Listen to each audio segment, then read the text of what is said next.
My Lord and my God, I firmly believe that you are here, that you see me, that you hear me.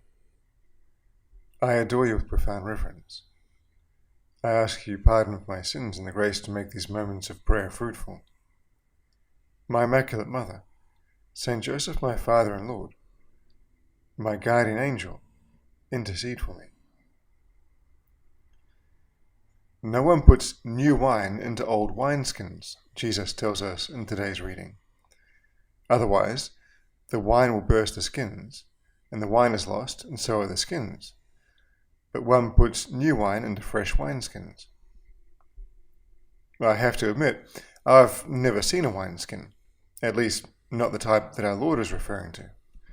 Apparently, from what I've read, the new wine Jesus was talking about was wine that was so young, so fresh, that it could still be fermenting a little when it was put in the skins. Now wine, when it ferments, produces carbon dioxide, and so if it's locked in an airtight container, as it seems these skins were, the pressure builds up, and either the container expands or kaboom! You get very messy wine stains exploded all across your room. Young, fresh skins could expand a little, but the older skins, which had become much more brittle, couldn't do so. Now, Jesus might well have been telling the people around him that the old law had made people brittle, rigid, ossified, and unable to accept the new law of grace that he was bringing. But obviously, there's something in this story for us too. And that, Jesus, is what I feel compelled to talk about with you today. I mean, I don't think anyone likes to think of themselves as being old, and certainly not old, brittle wineskins. It's just not a particularly gratifying self-image. Admittedly, there's also the possibility of being too young, of being so young that one has no say in anything, and seemingly no importance. That's not particularly attractive either. I think both are resolved when we realize what we possess in our faith. What is it that can give wisdom to the young, and at the same time can keep the old from becoming brittle? The eternal. That's what we have in our faith. Well, really, Lord, that's what we have in you. For us, there's no need to worry about the new or the old, excessive youth or excessive age. We have the eternal. We have what is timeless. That gives us the capacity to look at things and to think with a vision that is both full of a wisdom more than age can bring, and a capacity to change in the face of anything. As I'm going through this, I can't help but think of the many times I've been so frustrated with things that seem old and ossified, things that don't want to change, and how the only place I've been able to find refuge in those situations is in the eternal. The eternal takes us out of the here and now, takes us out of the difficulty we happen to be confronting at this point in time, and helps us to see things from a different perspective. I make it sound really easy, don't I, Lord? You know well enough that sometimes it's really difficult to do that. That sometimes I've found it really difficult to do that because it usually means accepting a situation that we don't like, knowing that it's not forever, and that forever is far more important than any particular situation. But it's hard. It's hard, but it's worth it. The consequence of living with that way of seeing things is that we have peace. Of course, occasionally we come across things which are really important and which we really strive to change. How do we do that with peace and harmony with you, Lord, and with our hearts set on eternity? After all, like Pope Benedict XVI pointed out, you didn't come to bring about a Spartan revolution, but a revolution in the souls of people. Yet we want things to improve.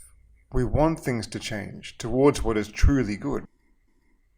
But that means primarily changing to what is truly eternal. I reckon a great example of this is Martin Luther King.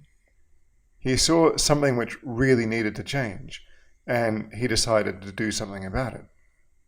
What he did was amazing, so much so that he has become the model of a person fighting for civil rights. Many of the causes we see being promoted nowadays liken themselves to Martin Luther King and his efforts. But most of us miss a fundamental element of the way that he fought his cause and the way that he taught others to fight. That is, that he knew that in fighting, in his case, standing up to unjust laws, he might have to pay a price. And part of embarking on that enterprise was being willing to pay the price. I don't know if you've ever read a letter he wrote while incarcerated at Birmingham jail. He was writing in response to certain religious leaders who had argued against the unrest he was provoking. In that letter, you can get it online, by the way, if you're interested in reading it.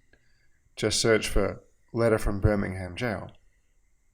Anyway, in that letter, he gives an amazing defense of his cause and of his way of acting.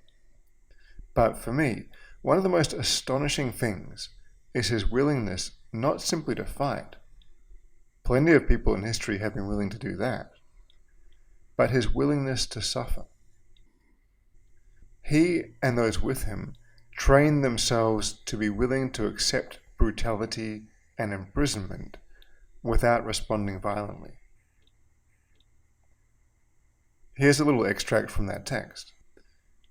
As the weeks and months unfolded, we realized that we were the victims of a broken promise. The signs remained. As in so many experiences of the past, we were confronted with blasted hopes, and the dark shadow of a deep disappointment settled upon us. So we had no alternative except that of preparing for direct action, whereby we would present our very bodies as a means of laying our case before the conscience of the local and national community. We were not unmindful of the difficulties involved, so we decided to go through a process of self-purification. We started having workshops on non-violence and repeatedly asked ourselves the questions, are you able to accept blows without retaliating? And are you able to endure the ordeals of jail? Wow, there you can really see the heroism of Martin Luther King. It wasn't about having enough power to oppress the opposition, about having a louder voice or dominating the media. It was about putting their very selves on the line. Sometimes when we want to see change, both in tiny things and in big things, that's what we need to do. Not that we're likely to suffer violence or imprisonment, but I mean that our voice carries most credence when the price we are willing to pay for what we say is our very selves. That's a very high price, and everyone can recognize it. That, actually, is exactly what our Lord did. Where does one find strength to do that? In the same place, I think, in the eternal. The eternal gives wisdom, irrespective of age, and it gives malleability, irrespective of age, and it also gives strength. Lord, help us to have our hearts set on the eternal, so that we'll be concerned about the things that really matter, and able to let go of those that don't, so that we'll have the peace of not being caught with the things that don't matter, and so that we'll have the strength to pursue what really does. Our Mother Mary, teach us and guide us into eternity. Not just the eternity of everlasting life, which for sure we look forward to, but also, and especially today, the eternal things that unite us to your Son and enable us to live with his dynamism and his strength in this world. I thank you, my God, for the good resolutions, affections, and inspirations which you have communicated to me in this time of prayer. I ask your assistance in putting them into effect.